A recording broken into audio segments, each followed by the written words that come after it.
Bonjour à tous mes chers amis, merci de me retrouver pour ces nouvelles énergies magiques de la journée. Nous sommes le mardi 7 juillet 2020 et j'espère que vous allez tous bien, que vous êtes tous en forme. Moi, j'ai mal, j'ai très mal. Regardez, vous allez comprendre. Regardez un petit peu. Vous voyez là les démarcations ici, là, de l'autre côté, ici, partout. Enfin voilà. J'ai super mal si vous saviez. Que je vous explique sur la vidéo d'hier, je vous avais dit qu'aujourd'hui on faisait une petite sortie en famille et qu'on allait découvrir un parc qu'on connaissait absolument pas. Donc pour ceux qui habitent dans la région du 69, qui sont pas trop loin de Lyon, on est allé au parc de Courzieux. Ah, je me souvenais plus. Courzieux. C'est un parc animalier. Alors, c'est pas un zoo, c'est un parc animalier qui est spécialisé dans tout ce qui est rapaces. Et c'était magnifique. Il y a eu un spectacle de rapaces avec des faucons, des buses, des aigles et tout. C'est vraiment magnifique. Par contre, 1 heure, on est resté 1 heure. Bah, le spectacle a duré presque 1 heure. En plein cagnard, je vous garantis que. Et en plus, comme des couillons, on a complètement oublié de prendre la crème solaire. Enfin, j'ai oublié de m'en mettre surtout. Hein, parce qu'on y a pensé pour le petit, mais on n'y a pas pensé pour moi. Donc voilà, donc du coup j'ai un petit peu cramé. Mais en attendant, je vous le recommande parce que c'est plutôt pas mal le parc. Honnêtement, il y a aussi une jolie balade à faire dans tout le parc. Il y a des loups, des marmottes, pas mal de rapaces. Donc c'est vraiment intéressant à faire. Si jamais vous êtes originaire de Lyon et que vous ne connaissez pas, eh bien je vous invite à y aller. Allez, c'est parti pour les énergies avec notre Ad Vita Aeternam, les messages du veilleur. Le grimoire des oracles, j'arrive même pas à bouger, j'ai la peau qui tire. Le grimoire des oracles et puis notre célèbre almanach, hein, maintenant, l'incontournable qu'on ne présente plus. Allez, c'est parti. C'est parti, c'est parti. Je vous vois déjà venir avec vos petits commentaires conseils. Déjà, je vous remercie par avance, vous êtes tous adorables. Et j'ai déjà fait le nécessaire pour mes coups de soleil. J'ai de la pulpe d'aloe vera que je conserve dans le frigo. Je m'en suis appliqué dessus. Ça m'a apaisé le temps le temps que ça pose, quoi. Mais là, ça y est, la douleur se réveille de nouveau. Allez, bon, j'espère que vous, de votre côté, ça va, que votre début de semaine s'est bien passé. Il faut que je vous fasse la vidéo aujourd'hui impérativement parce que du coup, on est rentré tard. J'étais vraiment vanné, mais claqué, de chez claqué, de chez claqué. Et honnêtement, je me sentais vraiment pas le courage de faire la vidéo. Je me suis au moins motivé pour faire les énergies d'aujourd'hui, mais la vidéo est pour les énergies des 15 jours. J'avoue que j'étais pas motivé. J'étais pas motivé du tout. Alors, nous avons la liberté qui ressort pour aujourd'hui. Derrière la liberté, on a le choix. Oui, derrière la liberté, on a le choix. Et nous avons la fin. Ah, ça pourrait nous parler d'une fin de liberté ou d'une liberté qui prend fin. Ou alors, ça peut être dans le sens inverse, quelque chose qui va prendre fin et qui va enclencher une liberté. On a une union. Alors, c'est marrant parce que je crois que c'est avec les énergies d'hier que je vous parlais de choses en lien avec le social, hein, peut-être quelque chose qui pouvait se terminer, attention à la toxicité. Oui, c'est ça, c'était hier que je vous disais, je vous parlais de l'exemple de la routine, etc., etc.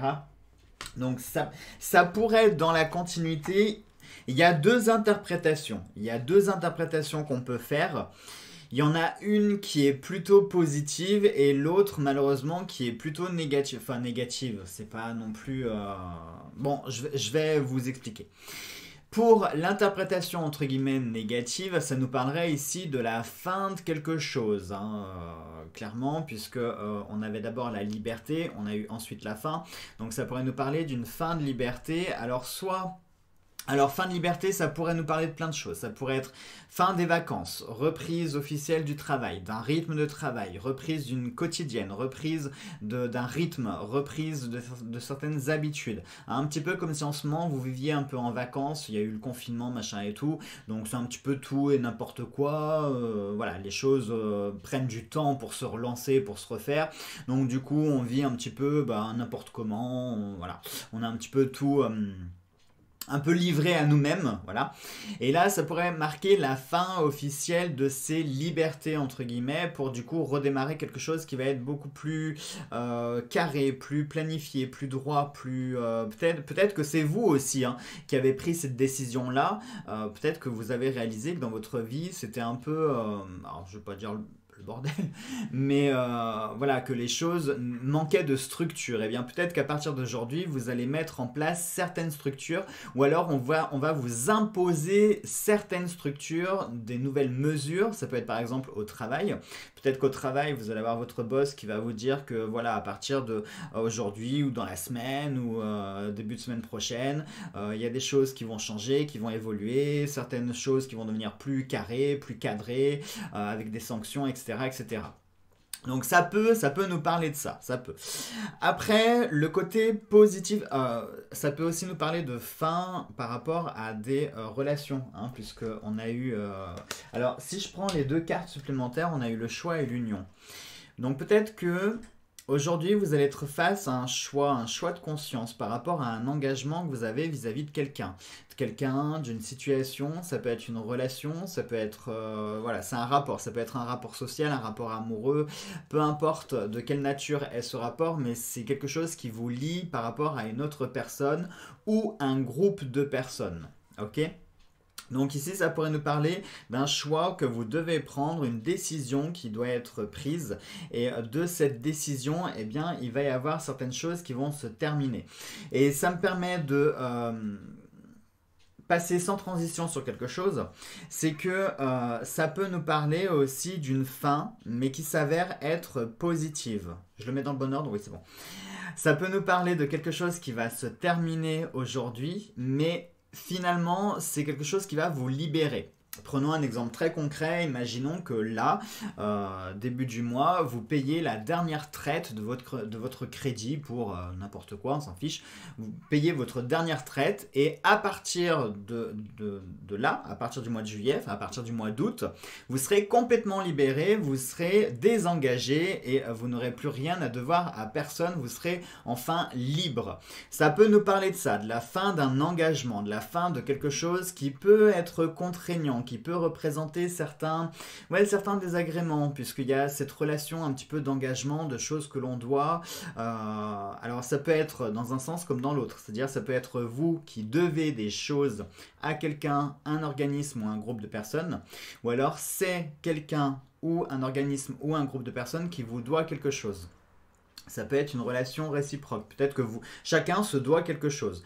Mais dans tous les cas, ici, ça pourrait marquer la fin de cet engagement, quelque chose qui se termine pour enfin retrouver certaines libertés. Hein. Comme ce sont des énergies générales, ça sera à voir dans la journée, vous appliquez en fonction de la situation, parce que comme je vous l'ai dit, là on peut avoir deux significations possibles, soit on se dirige vers la fin de quelque chose, la fin d'une relation, la fin de quelque chose, et quelque chose qui peut prendre fin, et du coup fin de nos libertés, fin de pouvoir agir par nous-mêmes, etc., etc. Soit ça peut être dans l'autre sens, c'est-à-dire quelque chose qui se termine pour accéder à quelque chose de positif, hein, un petit peu une sorte un mal pour un bien. Voilà, ça sera à vous de voir ce que... on va essayer de compléter avec le veilleur pour voir si on peut détailler ça.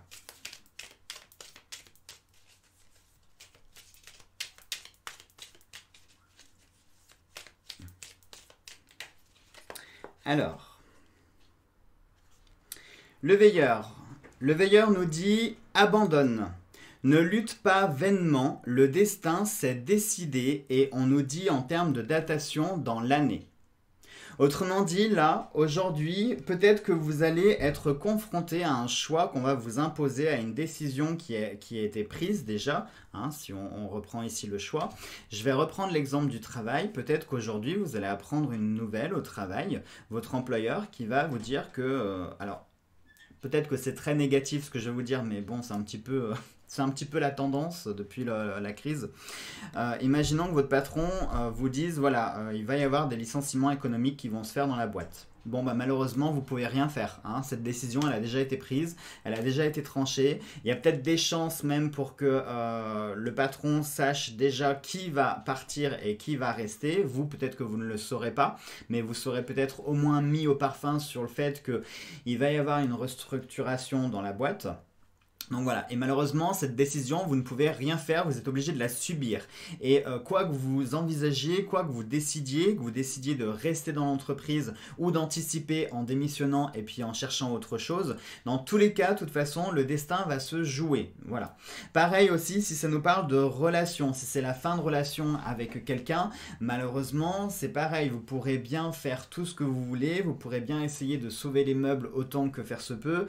Si les choses doivent se faire, elles se feront. Hein, quand je prends un exemple qui va vous parler, mais quand le Titanic, quand le capitaine a annoncé qu'il coulait, on aurait pu bien pomper l'eau, l'évacuer, etc. C'était retardé. Hein, ça aurait quand même fini par le même drame. Vous voyez, bah, c'est le même principe. C'est-à-dire que là, le Titanic est déjà en train de couler. Et quoi que vous fassiez, que vous pompiez l'eau ou que vous essayez de vous sortir du bateau, il finira quand même par couler. Voilà, c'est un peu cette idée-là qui ressort. Et pour l'autre, c'est « Lève-toi, seule la mort te couchera, persiste ». Donc, on a d'un côté... à la fois, attendez, je ne vous ai pas montré la carte. On nous dit d'un côté abandonne et de l'autre côté lève-toi. Et ben c'est marrant, mais moi ici je retrouve vraiment ce paradoxe complémentaire, à savoir quelque chose qui se termine et une liberté qui se fait derrière. Donc très certainement qu'aujourd'hui peut-être vous allez avoir une annonce où il va y avoir quelque chose qui va se faire, qui va vous faire comprendre que de toute façon les choses se feront, avec votre accord ou sans votre accord, les choses vont se faire. Donc maintenant il va falloir agir. Et ce lève-toi, je l'associe avec ce côté liberté, puisque effectivement quand on est libre, eh ben, on est vraiment libre de pouvoir faire ce que l'on veut, d'aller où on a envie d'aller, de rencontrer les personnes qu'on veut rencontrer, de faire ce qu'on a envie de faire sans se justifier, etc., etc. Donc le fait d'abandonner et de se lever, ça nous fait clairement comprendre qu'aujourd'hui, si vous êtes face à une situation qui quelque part est condamnée ou vouée à l'échec, ne consacrez pas de l'énergie dans cette situation ou dans cette relation, puisque dans tous les cas, le destin est déjà scellé par rapport à cette situation ou par rapport à cette relation. Maintenant, l'énergie que vous pouvez mettre, c'est plutôt sur le devant, dans le futur. Regardez devant vous, pas derrière, pas sur les côtés. Regardez plutôt devant vous et dites-vous finalement que, je vous ai dit tout à l'heure, un mal pour un bien, j'avais peut-être raison finalement, parce que parfois, la vie nous impose certaines choses et c'est vrai qu'on le vit mal parce qu'on se dit mince, voilà, des choses qui peuvent faire de la peine. Et puis finalement, quand le temps passe, on réalise que ouais, on a pleuré, ouais, ça nous a fait un petit peu chier, mais en fin de compte, c'était une épine qu'on a enlevée de notre pied et qui nous a permis de pouvoir avancer et de pouvoir évoluer de nouveau. Donc surtout, ne vous focalisez pas sur ce que vous allez vivre soit aujourd'hui ou dans les jours prochains. Si vous avez un coup comme ça qui tombe, eh bien, c'est pas grave. Ne gaspillez pas d'énergie là-dedans et passez à autre chose. Allez, on y va pour notre petite prédiction. Je voudrais dire que la prédiction soit dans la continuité. Alors, nous avons l'Est, le Soleil et le numéro 3. Est, Soleil, droit. 3. Excusez-moi, je pensais à gauche, droite, gauche, droite. Hier, je crois qu'on a pris droite, donc aujourd'hui, ce sera gauche. Est, Soleil, 3. Tac, je vous ai dit gauche. Est, Soleil, ce sera encore les grimoires. Et le chiffre... On n'a pas eu le chiffre 3 hier? Je crois qu'on a eu le chiffre 3. Non, le 3, c'était les chiffres romains. C'était le numéro 11 qu'on avait eu. Alors, 3, 3, ce sera 3. Et on a une paire d'ailes blanches. Donc, grimoire... c'est drôle parce que hier, on a eu le numéro 3 en chiffre romain, mais on avait eu la paire d'ailes noires qui nous parlait d'un accord défavorable, une union vouée à l'échec, un procès, je crois que c'était un truc comme ça. Donc du coup, là, grimoire 3, mais cette fois-ci avec la paire d'ailes blanches. Et donc, on va avoir Oui, c'est ça, union défavorable, association stérile, parfois procès ou divorce. C'est drôle, hein? C'est drôle parce que du coup, aujourd'hui, on a l'inverse. On a avec la paire d'ailes blanches l'union favorable et l'association profitable. Donc, vous voyez peut-être que ce que je viens de vous dire, le choix avec l'union, avec la fin, etc., peut-être que c'est une fin qui est finalement positive. Vous voyez, avec l'union favorable et l'association profitable, c'est peut-être quelque chose qui est positif. Hein, peut-être qu'on vous dit ici d'abandonner ce que vous faites là à l'heure actuelle parce que bah, voilà, ça revient un peu à combattre des moulins à vent et peut-être se consacrer sur un autre projet, sur quelque chose d'autre qui va se présenter à vous. Ou, oui, qui va se présenter à vous. Ou peut-être qui c'est plus ou moins présenté. Ça veut rien dire. Alors non seulement il m'a pas fait le focus et je me suis rendu compte que ce que je viens de vous dire, ça voulait rien dire. Plus ou moins, plus ou moins. Excusez-moi, je suis fatigué, j'ai pris le soleil, on va dire que c'est une insolation, d'accord? C'est pour ça que j'ai le cerveau qui est en surchauffe. Allez, on y va pour... Ah, je voulais vous raconter un truc. Je voulais vous le prendre en photo, tellement ça m'a fait rire. En fait, sur le chemin du retour, vous vous souvenez du rituel qui nous disait qu'il fallait mettre 7 feuilles de verveine sur la rate, hein. Bon, j'y ai pas pensé, je vous cache pas que ce matin j'avais tellement la tête dans le... Hein, voilà. J'ai pas du tout pensé à me coller 7 feuilles de verveine. Bref. Par contre, sur le chemin du retour, on est passé par un petit bled qui s'appelle Rate. Je vous jure, j'étais à deux doigts, mais vraiment, hein, j'ai failli dire Cédric, s'il te plaît, arrête-moi, faut que je prenne une photo, je vais coller 7 feuilles sur le panneau, je vais prendre une photo. Cherche pas à comprendre, tu peux pas comprendre. Voilà, bon, bah, c'était tout. Alors, on y va. On y va. Et on a dit qu'on était le 7. Alors, le 7, le génie du jour, c'est Amia. On va le faire moins crispé, d'accord? Amia. H2A-M-I-A-H. Ce génie est celui de l'espérance de tous les enfants de la terre. Il permet d'acquérir des trésors, de combattre la foudre, les bêtes sauvages et les esprits maléfiques. La formule d'appel. Coniam tu es domine spes mea. Excusez-moi. Je vais recommencer. Coniam tu es domine spes mea altissimum posuitis refugium tuum. Elle n'est pas facile à dire celle-là. Et cela veut dire car tu es le Seigneur pour refuge, tu as fait du très haut de ton asile. Les parfums du jour sont le thym, la glycine et l'acacia. Oh, j'adore la gravure qu'il y a sur la page. Je vous montrerai après. C'est un jour de chance pour semer des plantes qui poussent en surface, pour ceux qui travaillent dans l'administration et pour les fonctionnaires, pour le travail manuel, pour influencer un client, pour soigner l'appareil génital et le rectum. Alors, la recette du jour... Ah, la recette du jour, elle est intéressante. Alors, voyez, un exemple tout bête. Quand je vous disais qu'il n'y a pas de magie blanche, il n'y a pas de magie noire, là, la recette que je vais vous donner, très clairement, pourrait l'associer à de la magie noire. Mais vous allez comprendre que finalement, ce type de magie, c'est pour avoir un effet positif. Puisque la recette, c'est pour faire avouer une personne qui vous ment. Donc vous voyez, le fait de faire avouer quelqu'un qui ment, ça revient à aller contre sa volonté, donc ça revient à faire un acte de magie noire, mais le fait de faire révéler la vérité, une vérité qui peut être utile, là du coup ça revient à servir la lumière et faire un acte de magie blanche. Vous voyez, c'est pour ça, ne cataloguez pas magie blanche, magie noire, rouge, rose, violette, tout ce que vous voulez, non. Il n'y a pas de couleur en magie, c'est uniquement votre intention. Donc, ce rituel doit être pratiqué obligatoirement le 7e jour du mois. Ah bah ça tombe bien. Impeccable, on est le 7. Parfait. Donc, invité chez vous. Et en plus, juillet 7. Donc, non seulement on est le 7e jour du 7e mois. Bah alors pour le coup, là, on peut pas mieux faire, hein. Invitez chez vous la personne qui vous raconte un mensonge ou vous dissimule un secret. Faites-la asseoir en face d'un miroir et trouvez un prétexte pour lui masser la nuque et le cou. Allumez une bougie blanche et pendant que vous la massez, répétez-vous mentalement cette phrase. Les secrets ne peuvent soutenir ton propre regard. Tu te laisses aller et racontes tout à mon égard. Sous la présence de sa propre image dans le miroir, la personne ne pourra résister à l'envie de tout vous raconter. Bon, vous m'excusez les amis, je vais vous laisser parce que j'ai des coups de fil à appeler puis j'ai des personnes à inviter aujourd'hui. Allez, bah oui, non, mais n'empêche, pour le coup, là, on a un rituel qui peut être super intéressant à essayer. Donc, à tester, franchement, à tester. Et va savoir, peut-être que ça peut nous permettre aujourd'hui d'avoir certaines révélations vis-à-vis de ce que je viens de vous dire. Hein. Ah, si vous avez certains doutes ou si vous avez besoin de certaines vérités ou de certaines réponses, eh bien peut-être que voilà, ça peut être une piste.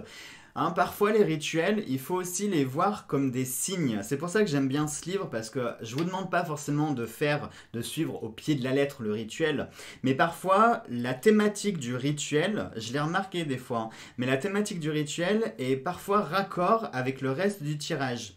Donc comme là on nous parle de choix, et là on a un rituel qui nous parle de vérité et de réponse, va savoir, je pense qu'on peut y voir un signe là-dedans, hein.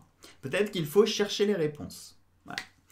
Allez, sur ce les amis, donc ce sera tout pour aujourd'hui. Je vous fais plein de gros bisous, passez une très belle et une très bonne journée. On se retrouve demain pour les nouvelles énergies. Prenez bien soin de vous. Et puis mettez de l'écran total si vous devez sortir.